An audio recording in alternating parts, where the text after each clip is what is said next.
जय श्री कृष्ण। प्रिय दर्शकों, मैना ने बताया, भाग्य का लिखा कभी नहीं मिटता। प्रिय दर्शकों, इस कथा को आधा अधूरा छोड़कर जाने की गलती मत कीजिएगा, आपको पाप भी लग सकता है। इसीलिए इस कथा को पूरा सुने। चलिए कथा प्रारंभ करते हैं। किसी नगर में एक ब्राह्मण रहता था। वह ब्राह्मण बहुत ज्ञानी था। एक दिन वह अपने बचपन के सखा से मिलने के लिए दूसरे नगर जा रहा था। उसका मित्र बचपन से ही गूंगा और एक पैर से अपाहिज था। ब्राह्मण अपनी धुन में आगे चला जा रहा था। तभी रास्ते में उसे एक व्यक्ति मिल गया। वह भी ब्राह्मण के साथ साथ चलने लगा। ब्राह्मण ने उस व्यक्ति से उसका नाम पूछा तो उस आदमी ने अपना नाम महाकाल बताया। ब्राह्मण को यह नाम थोड़ा अजीब सा लगा। दोनों धीरे धीरे साथ में चल ही रहे थे। तभी रास्ते में एक नगर आया तो महाकाल ने ब्राह्मण से कहा, तुम आगे चलो, मुझे इस नगर में एक संदेश देना है, मैं तुमसे आगे मिलता हूं। तो ब्राह्मण बोला, ठीक है, और वह आगे की ओर चल दिया। तभी नगर में खबर फैली कि एक व्यक्ति को भैंसे ने मार दिया है। जैसे ही भैंसे ने उस व्यक्ति को मारा, ठीक थोड़ी ही देर में महाकाल वापस आ गया। फिर चलते चलते दोनों को एक छोटा सा मंदिर बना मिला। तो उस ब्राह्मण ने महाकाल से कहा, रात्रि होने वाली है, पूरा दिन चलते चलते थकान भी लग रही है और भूख भी लगी है, हम यहीं भोजन करके विश्राम कर लेते हैं, कल सुबह आराम से आगे का सफर तय करेंगे। महाकाल ने कहा, ठीक है, मुझे इस नगर में किसी को जरूरी सामान देना है, तुम भोजन करके आराम करो, मैं बाद में आता हूं। इतना कहकर वह वहां से चला गया। लेकिन उसके जाते ही कुछ देर बाद नगर में धुआं उठता दिखाई दिया और देखते ही देखते पूरे गांव में आग लग गई। ब्राह्मण ने आश्चर्य से सोचा कि यह महाकाल जहां भी जाता है वहां किसी न किसी तरह की हानि जरूर हो जाती है, कुछ तो गड़बड़ है। लेकिन ब्राह्मण ने रात्रि में महाकाल से इस बात का कोई जिक्र नहीं किया। सुबह होते ही दोनों ने फिर चलना प्रारंभ कर दिया। कुछ ही देर में फिर एक गांव आया तो महाकाल ने फिर ब्राह्मण से कहा, आप चलिए, मैं कुछ देर में आपको मिलता हूं, मुझे इस गांव में भी कुछ जरूरी काम है, मैं काम करके आपसे आगे मिलता हूं। यह कहकर महाकाल जाने लगा। लेकिन इस बार ब्राह्मण आगे नहीं बढ़ा, बल्कि वहीं खड़ा होकर महाकाल को देखता रहा कि अब वह कहां जाता है और क्या करता है। तभी लोगों की आवाज सुनाई देने लगी कि किसी व्यक्ति को सांप ने काट लिया है और वह मर गया है। ठीक उसी समय महाकाल फिर से उस ब्राह्मण के पास पहुंच गया। लेकिन इस बार वह ब्राह्मण सहन नहीं कर पाया। उसने महाकाल से पूछा कि तुम जिस नगर अथवा गांव में जाते हो वहां कोई ना कोई नुकसान जरूर होता है, क्या तुम मुझे बता सकते हो, ऐसा क्यों हो रहा है? तो महाकाल ने जवाब दिया, हे ब्राह्मण, आप तो मुझे बहुत बड़े ज्ञानी मालूम पड़े थे, इसलिए मैं आपके साथ चलने लगा था, क्योंकि ज्ञानियों का संग बहुत अच्छा होता है। परंतु आप अभी तक नहीं समझ पाए कि मैं कौन हूं। ब्राह्मण ने कहा, मैं समझ गया, लेकिन मुझे कुछ शंका है। अगर आप ही अपना उपयुक्त परिचय दे दें तो मुझे शंका नहीं होगी। महाकाल ने जवाब दिया, मैं यमदूत हूं और यमराज की आज्ञा से उन लोगों के प्राण हरण करता हूं जिनकी आयु पूर्ण हो चुकी है। हालांकि ब्राह्मण को पहले से ही इस बात की शंका थी, फिर भी महाकाल के मुंह से सुनकर वह घबरा गया। लेकिन फिर से हिम्मत करके पूछा, अगर ऐसी बात है और तुम सचमुच यमदूत हो तो बताओ, अगली मृत्यु किसकी है? यमदूत ने जवाब दिया, अगली मृत्यु तुम्हारे उसी मित्र की है जिससे तुम मिलने जा रहे हो, और उसकी मृत्यु का कारण भी तुम ही बनोगे। यह बात सुनकर ब्राह्मण सहम सा गया। ब्राह्मण सोचने लगा कि यदि यह वास्तव में यमदूत हुआ तो उसकी बात भी सही होगी। मेरे कारण मेरे बचपन के सबसे प्रिय सखा की मृत्यु हो जाएगी, इसलिए अच्छा यही होगा कि मैं अपने मित्र से मिलने ही ना जाऊं। कम से कम मैं तो उसकी मृत्यु का कारण नहीं बनूंगा। महाकाल ने कहा, जो तुम सोच रहे हो वह सब मुझे पता है, मगर तुम्हारे अपने मित्र से मिलने न जाने से नियति नहीं बदल जाएगी। तुम्हारे मित्र की मृत्यु निश्चित है और वह अगले कुछ क्षणों में घटित होने वाली है। महाकाल के मुंह से ऐसी बातें सुनकर ब्राह्मण डर सा गया, क्योंकि महाकाल ने उसके मन की बात जान ली थी, जो कि एक साधारण व्यक्ति के लिए संभव नहीं है। अब तो ब्राह्मण को विश्वास हो गया कि यह महाकाल सचमुच में ही यमदूत है। वह अपने मित्र की मृत्यु का कारण न बने, इसलिए ब्राह्मण पीछे की ओर मुड़ा और अपने नगर की ओर वापस चल दिया। परंतु जैसे ही वह मुड़ा, उसका मित्र तेजी से उसकी ओर आता हुआ दिखाई दिया, जो ब्राह्मण को देखकर अत्यंत प्रसन्न दिख रहा था। अपने मित्र के आने की गति को देखकर पंडित को ऐसा लगा जैसे कि उसका मित्र काफी समय से उसके पीछे ही आ रहा है, लेकिन वह बचपन से ही गूंगा था और पैर से अपाहिज था, इसलिए ना तो वह ब्राह्मण के पास पहुंच पा रहा था और ना ही उसको आवाज दे पा रहा था। लेकिन जैसे ही वह ब्राह्मण के पास पहुंचा, अचानक उसकी मृत्यु हो गई। ब्राह्मण हक्का बक्का होकर महाकाल की ओर देखने लगा, जैसे कि वह जानना चाह रहा हो कि आखिर क्या हुआ।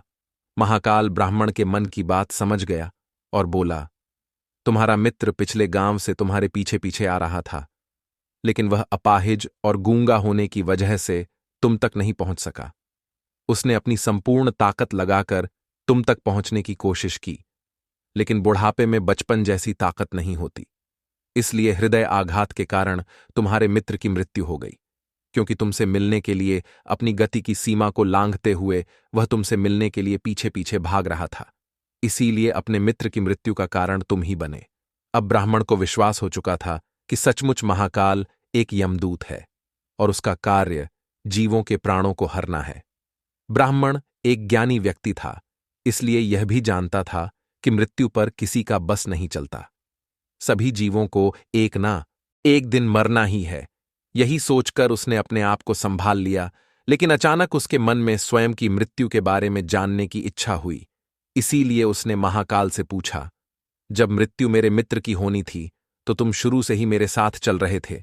महाकाल ने जवाब दिया, मैं तो सभी के साथ चलता हूं और हर क्षण चलता रहता हूं, किंतु लोग पहचान नहीं पाते, क्योंकि लोगों के पास अपनी समस्याओं के अलावा किसी और व्यक्ति, वस्तु या घटना के संदर्भ में सोचने, समझने और देखने का समय ही नहीं होता। फिर ब्राह्मण बोला, क्या तुम बता सकते हो कि मेरी मृत्यु कब और कैसे होगी? तो महाकाल ने कहा, हालांकि किसी सामान्य जीव को यह जानना ठीक नहीं है, क्योंकि कोई भी जीव अपनी मृत्यु के बारे में जानकर दुखी तो होता ही है, लेकिन तुम ज्ञानी व्यक्ति प्रतीत होते हो और अपने मित्र की मृत्यु को तुमने जितनी आसानी से सहन कर लिया, उसे देखकर लगता है कि तुम अपनी मृत्यु के बारे में जानकर भी दुखी नहीं होगे। इसलिए मैं तुम्हें बता देता हूं कि तुम्हारी मृत्यु आज से ठीक 6 महीने बाद आज के ही दिन किसी दूसरे राज्य में फांसी लगने से होगी, और सबसे से आश्चर्य की बात यह होगी कि तुम स्वयं से फांसी को स्वीकार कर लोगे। इतना कहकर महाकाल जाने लगा, क्योंकि महाकाल का ब्राह्मण के साथ चलते रहने का अब कोई कारण नहीं था। ब्राह्मण भी अपने मित्र की यथाशक्ति कर्मकांड करके अपने नगर चला गया, लेकिन कोई व्यक्ति कितना भी ज्ञानी क्यों ना हो, अपनी मृत्यु की बात सुनकर दुखी तो होता ही है और मृत्यु से बचने के लिए कुछ ना कुछ करता ही है। तो ब्राह्मण ने भी किया। वह विद्वान था, इसलिए उसकी ख्याति उस राज्य के राजा तक थी। उस ब्राह्मण ने सोचा कि राजा के पास तो ज्ञानी मंत्री है, वे मेरी मृत्यु से संबंधित समस्या का कोई ना कोई हल निकाल ही लेंगे। यह सोचकर राज दरबार में पहुंच जाता है और उसने वहां जाकर राजा को सारा बातें बताता है। राजा ने यह बात अपने मंत्रियों को बताई और उनसे सलाह मांगी।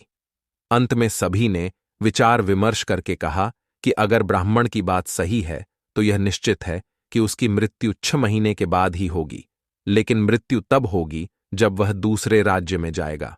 यदि वह दूसरे राज्य में जाएगा ही नहीं तो मृत्यु भी नहीं होगी। मंत्रियों की यह सलाह महाराज को भी ठीक लगी और महाराज के आदेश के बिना उस ब्राह्मण से किसी को भी मिलने नहीं दिया जाता था। ब्राह्मण वहीं राजमहल में रहने लगा और वह कहीं भी आ जा सकता था, ताकि ब्राह्मण को यह न लगे कि वे महाराज की कैद में हैं। धीरे धीरे उसकी मृत्यु का समय नजदीक आने लगा और वह दिन भी आ गया। जिस दिन उसकी मृत्यु होने वाली थी, वह अपनी मृत्यु को लेकर बहुत दुखी था, इसलिए उस दिन वह डर के कारण जल्दी सो गया, ताकि जल्दी से वह रात बीत जाए और अगला दिन आ जाए तो उसकी मृत्यु टल सके। लेकिन ब्राह्मण को स्वयं नींद में चलने की बीमारी थी और इस बीमारी के बारे में वह स्वयं भी नहीं जानता था। अतः महाराज के किसी वैद्य को बताने का तो प्रश्न ही नहीं उठता। उसी रात पंडित को नींद में चलने का दौरा पड़ा। वह उठा और जेल से निकलकर अस्तबल में गया। ब्राह्मण महाराज का खास मेहमान था, इसलिए किसी पहरेदार ने भी उसे नहीं रोका और ना ही किसी तरह की पूछताछ की। अस्तबल में पहुंचकर सबसे तेज चलने वाले घोड़े की पीठ पर सवार होकर नींद में ही राज्य की सीमा के बाहर दूसरे राज्य में चला गया। इतना ही नहीं, वह दूसरे राज्य के राजमहल में पहुंच गया और उस महल के पहरेदार ने भी उसे नहीं रोका और ना ही कोई पूछताछ की। सभी लोग रात्रि के अंतिम प्रहर होने के कारण नींद में थे और वह ब्राह्मण सीधे राजा के शयन कक्ष में पहुंच गया। जहां राजा और रानी सो रहे थे वहां ब्राह्मण भी जाकर लेट गया। सुबह हुई तो राजा ने ब्राह्मण को रानी के बगल में सोया हुआ देखा, जिससे राजा बहुत क्रोधित हुआ और उसे को बंदी बना लिया। ब्राह्मण को तो कुछ समझ में ही नहीं आ रहा था कि आखिर दूसरे राज्य में और राजा के कक्ष में वह कैसे पहुंच गया। लेकिन वहां यह सब सुनने वाला कौन था? राजा ने ब्राह्मण को दरबार में हाजिर करने का हुक्म दिया। कुछ समय बाद ब्राह्मण को दरबार में लाया गया। कुछ समय बाद राजा का दरबार लगा, जहां राजा ने ब्राह्मण को देखा और देखते ही क्रोधित होकर उसे फांसी पर चढ़ा देने का आदेश सुना दिया। फांसी की सजा सुनकर वह कांप गया। फिर भी कुछ हिम्मत कर उसने राजा से कहा कि मैं यह नहीं जानता कि मैं राजमहल में कैसे पहुंचा, और यह भी नहीं जानता हूं कि मैं आपके शयन कक्ष में कैसे आया, और आपके राज्य के किसी पहरेदार ने मुझे रोका क्यों नहीं। लेकिन मैं इतना जानता हूं कि आज मेरी मृत्यु होनी थी और अब सच में होने जा रही है। राजा को यह बात थोड़ी अटपटी लगी। उसने पूछा, तुम्हें कैसे पता कि आज तुम्हारी मृत्यु होनी ही है? तुम कहना क्या चाहते हो? राजा के इस सवाल के जवाब में ब्राह्मण ने महाकाल से मिलने की सारी बात बता दी और कहा कि हे राजन, मेरा क्या, किसी भी सामान्य व्यक्ति में इतना साहस नहीं है कि वे राजा के शयन कक्ष में राजा की उपस्थिति में रानी के पास चले जाएं और सो जाएं। राजा को ब्राह्मण की बात में थोड़ी सत्यता दिखाई दी, परंतु उसने सोचा यह मृत्यु से बचने के लिए महाकाल और अपनी मृत्यु के भविष्यवाणी का बहाना बना रहा है। इसलिए राजा ने ब्राह्मण से कहा, यदि तुम्हारी यह बात सत्य है और आज तुम्हारी मृत्यु का दिन है, जैसा कि तुम्हें महाकाल ने कहा था, तो तुम्हारी मृत्यु का कारण नहीं बनूंगा। लेकिन अगर यह बात झूठी निकली तो निश्चित ही आज तुम्हारी मृत्यु का दिन होगा। क्योंकि पड़ोसी राज्य का राजा उसका मित्र था, उसने तुरंत सैनिकों के हाथ दूसरे राज्य के राजा को पत्र भेजा और ब्राह्मण की बात की सत्यता का प्रमाण मांगा। शाम तक भेजे गए सैनिक वापस लौट आए और उन्होंने बताया, महाराज, ब्राह्मण जो कह रहा है वह पूर्णतः सत्य है। दूसरे राज्य के राजा ने ब्राह्मण को रहने के लिए अपने ही महल में संपूर्ण व्यवस्था कर रखी थी और पिछले 6 महीने से वह राजा का मेहमान था। कल राजा इससे अंतिम बार मिले थे। इसके बाद इस राज्य में यह कैसे पहुंचा, इसकी जानकारी किसी को नहीं है। इसलिए उस राज्य के राजा के अनुसार पंडित को फांसी की सजा देना उचित नहीं है। लेकिन राजा के लिए एक नई समस्या आ गई, क्योंकि उसने बिना कुछ जाने एक ब्राह्मण को फांसी की सजा सुना दी थी। इसलिए अगर दंड फांसी नहीं दी जाए तो राजा के कथन का अपमान हो जाएगा, और अगर राजा के द्वारा दी गई सजा का मान रखा जाए तो ब्राह्मण की बिना बजे ही मृत्यु हो जाएगी। राजा ने अपने सभी मंत्रियों से इस बारे में चर्चा की। सभी मंत्रियों ने सुझाव दिया कि महाराज, ब्राह्मण को एक कच्चे सूत से फांसी लगवा दें। इससे आपके कथन का भी मान रह जाएगा और कच्चे सूत के धागे से पंडित को भी फांसी नहीं लगेगी और उसके प्राण बच जाएंगे। राजा को यह सुझाव अच्छा लगा। उसने ऐसा ही आदेश सुना दिया। ब्राह्मण के लिए कच्चे धागे के सूत का फांसी का फंदा बनाया गया और नियम के अनुसार उसे फांसी पर चढ़ाया जाने लगा। सभी लोग खुश थे कि ना तो ब्राह्मण मरेगा और ना ही राजा का वचन झूठा पड़ेगा। ब्राह्मण को विश्वास था कि सूत के धागे से तो उसकी मृत्यु हो ही नहीं सकती, इसलिए वह भी खुशी खुशी फांसी पर चढ़ने को तैयार था, जैसा कि महाकाल ने उससे कहा था। लेकिन जैसे ही ब्राह्मण को फांसी दी गई, सूत का धागा तो टूट गया, लेकिन टूटने से पहले उसने अपना काम कर दिया था। ब्राह्मण के गले की नस सूत के धागे से कट चुकी थी और ब्राह्मण जमीन पर पड़ा तड़प रहा था। हर धड़कन के साथ उसके गले से खून की फुहार निकल रही थी और देखते ही देखते ब्राह्मण का शरीर पूरी तरह से शांत हो गया। सभी लोग आश्चर्यचकित थे, पंडित को मरते हुए देख रहे थे। किसी को विश्वास ही नहीं हो रहा था कि इस कमजोर से धागे से किसी की मृत्यु हो सकती है। लेकिन घटना घट चुकी थी। नियति ने अपना काम कर दिया था। जो होना होता है वह होकर ही रहता है। हम चाहे जितनी भी सावधानियां बरते, जितना भी उपाय कर लें, लेकिन हर घटना और घटना की पूरी प्रणाली पहले से ही तय होती है, जिसे हम चाहकर भी बदल नहीं सकते। इसलिए ईश्वर ने हमें भविष्य जानने की क्षमता नहीं दी है, ताकि हम अपने जीवन को ज्यादा बेहतर ढंग से जी सके। और यही बात उस ब्राह्मण पर भी लागू होती है। यदि ब्राह्मण ने महाकाल से अपनी मृत्यु के बारे में ना पूछा होता तो 6 महीने राजा की कैद में डर डर कर जीने की बजाय ज्यादा बेहतर जीवन जीता। आपको यह कहानी अच्छी लगी हो तो वीडियो को लाइक करें, चैनल को सब्सक्राइब करें। मिलते हैं अगली ज्ञानवर्धक कहानी में, तब तक के लिए नमस्कार।